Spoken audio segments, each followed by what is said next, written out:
li nga xamante ni mooy ni koy tuddee. écharpe bi version rouge bi maire bi gis nañu ki nga Aliou Sall moom moo ko takkal. effectivement ci yeneen passation yëpp gis nañu préfet bi moom moo koy takkalaat est-ce que. non c'est pour wane rek ñental meenu Aliou Sall parce que gagné na ko. mu félicité ko foofu mu ñëw de publiquement si ay gàmmu baalu ko ak Aliou Sall baal ko kon yoon la mu ñëw mu takkal ko. d'accord mais Ben ba nga seetaan Aziz dinañ ñëwaat ci yow Ben ba nga seetaanee démb film bi nga xamante ni ñoom joué nañ ko foofu entre deux leaders yi à savoir Ahmed Aïdara ak ki nga xamante ni moom moo di Aliou Sall booy doom situé responsabilité bi ani kan ngay jox tort ci ñaar ñu ak comportement bi Ahmed Aïdara am est-ce que tey ko comportement bu diñ la ci koo xamante ni jamono ji de yaay représenté autorité suprême bi nga foofee ca Guédiawaye à savoir le maire. xam nga pour man politique dafa laaj tuuti caay-caay. te caay-caay boobu la gaañ woon Ahmed. moom bi mu gagné di sar xolle ñoom dem nañu négocier. parce que xam nañ ni que ni le bureau municipal dafa laaj négociation. avant mode de scrutin bi. bu ñu demee ba élection bi jeex. gars yi guddi dañuy dox. seeti conseillers yi. effectivement opposition lii wag lii. man jeune reporter en 96 je l'ai vécu. ci biir socialiste yi.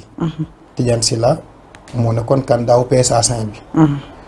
mais Ousmane Ngom bi mu demee ba gis ni que ni bu ñu bàyyee Tidiane Sylla mii mu jàll.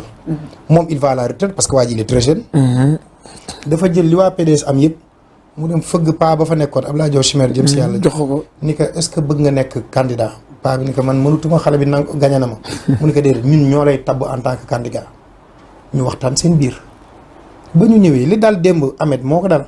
Tidiane Sylla ñëw na taxaw pour moom day ñëw rek jàll. mais bi ñuy wàññi ba mu yàgg mu gis ni que ni affaire bi romb na ko. am na benn femme moo doon secrétaire am ku sant Thiam mais dafa xam si salle bi parce que dafa lii nan la mën a amee. donc ñoom pendant que le camp de Ahmed jubilé. ñoom Aliou Sall ñoom def nañ seen ay tractations négocier ak seen ay nit. wut ay conseillers pour récupérer le bureau municipal. donc ça c'est la maturité politique. non c'est que maturité caay-caay et puis da ngay anticiper avant le jour J.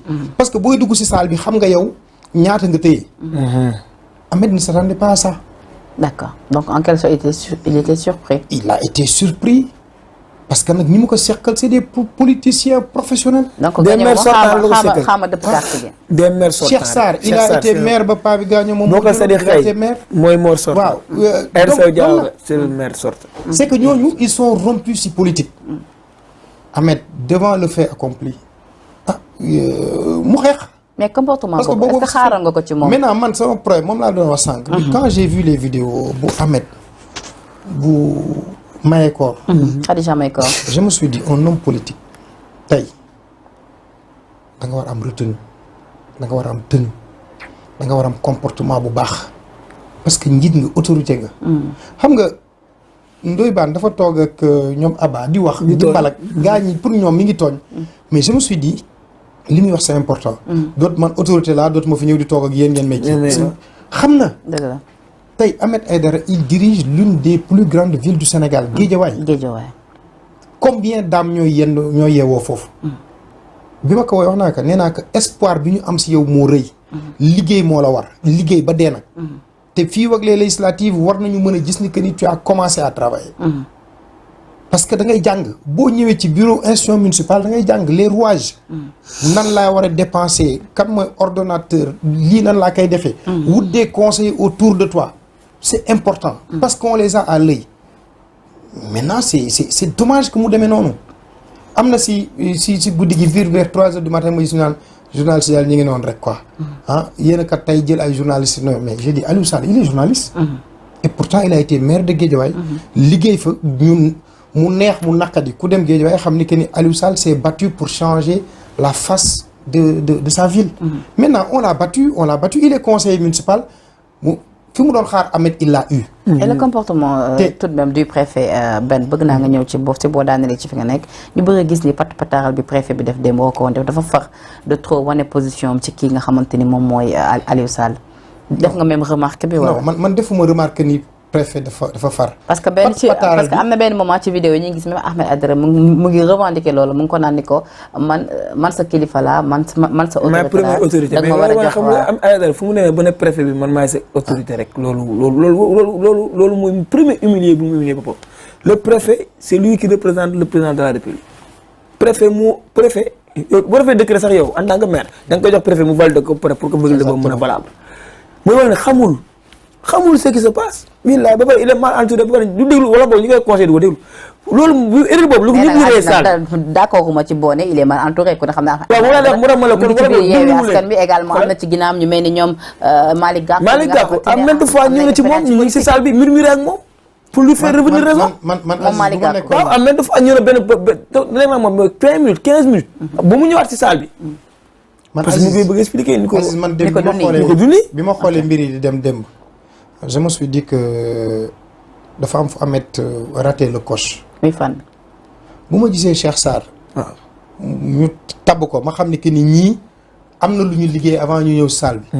li may njëkk wax préfet dama naan que j'exige la parité. l'application de la loi. mais parité boobu Aziz bëgg naa nga ñëw ci parce que ñu bëgg li nga débat ba xam nga li nga xam nga ñun le bureau municipal moo ñu le bureau municipal dañ ko defal de manière parité moom c'est le maire moom moo war a respecter.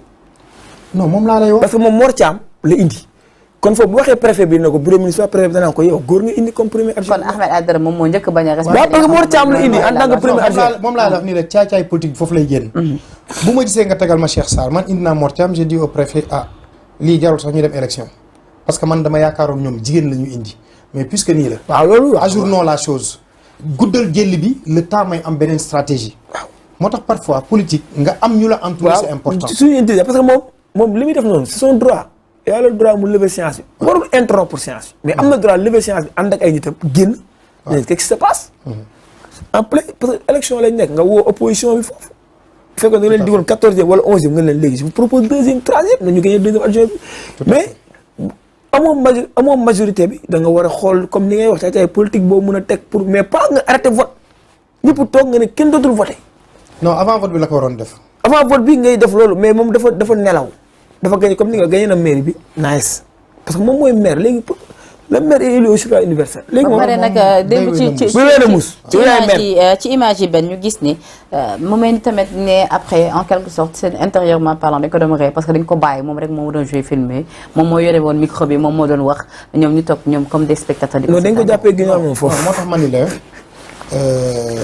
retenue dafa baax ci un leader tenue dafa baax ci un leader comportement dafa baax ci un leader li ma gis démb Guédiawaye ci li xew ci diggante Ameth ak Aliou Sall ma gis que ci Mayekor je me suis dit j'ai peur pour mon pays. est-ce que tamit noonu kese lañ mënoon def tamit pour revendiquer li nga xam moom mooy seen droit. c'est que fii paa yi ñoom Ameth génn ak ñeneen xeex nañ fi ba tàyyi Senghor Lamine Gueye xeex nañ fi ba tàyyi mais pas ba ñuy am des propos yoo xam ne. ak ay sànnante bu dee. saagante la ak yooyu comme si ñu nekk autour de la borne Fontaine.